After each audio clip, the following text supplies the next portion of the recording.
So, out here changing the spark plugs on my Honda Odyssey, a 2009 Honda Odyssey. Was running rough, engine light kept kicking in, had some misfires in 2 and 3 in the second and third cylinder, mainly the second one, but so I got stranded with it out in a small town in Kentucky. So I was able to get to an AutoZone, have it checked out. That's how I found out it was a misfire.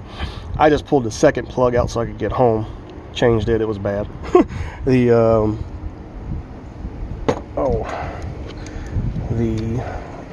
coil was bad too, so check it out. Pull the coil out. This is what a good coil, or pretty good coil, should look like. These are one of the other ones from the other plugs, which is still fine. It's in good shape, solid, clean, works fine. I had to buy another coil because here's the one that was in the second cylinder. Let that focus. That thing got fried. And basically it was because the plug went bad.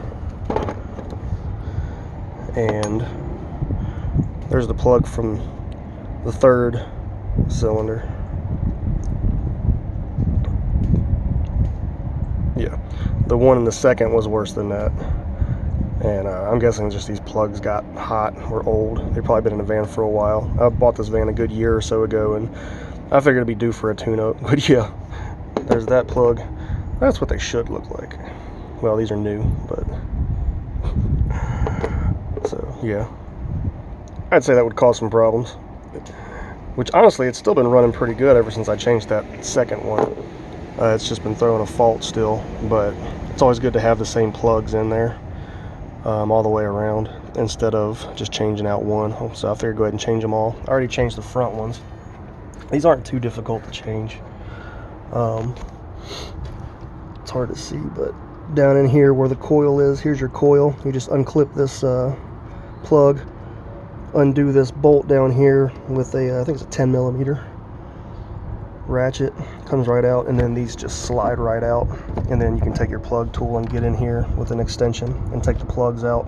So I already did the front ones, now I'm doing the back ones. I thought the back ones were going to be really hard to get to, but honestly they're not bad at all. There's enough room back in there to get them out as long as you use an extension that you can slide this down, pop another extension on it, and then put your ratchet on it. But yeah, I'd say that would definitely cause some problems. So get this all put back together. Always unhook your battery. You'll have to do a you have to reset your radio and your nav and all that if you have it in this once you unhook that. And you'll probably have to do a idle reset, which is in the manual. It's not hard to do. So that's where we're at. Good van update.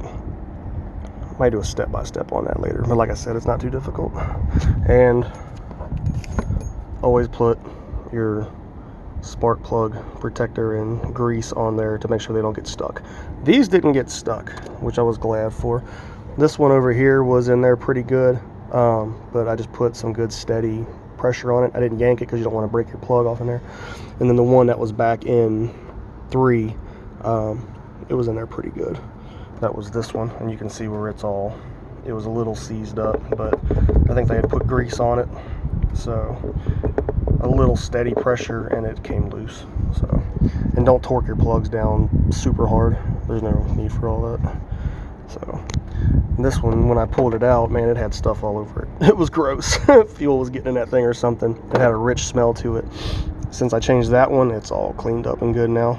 I pulled the second one out to make sure it was clean and nothing leaking in it, and it looks perfect. So all right, get this up, on to the next.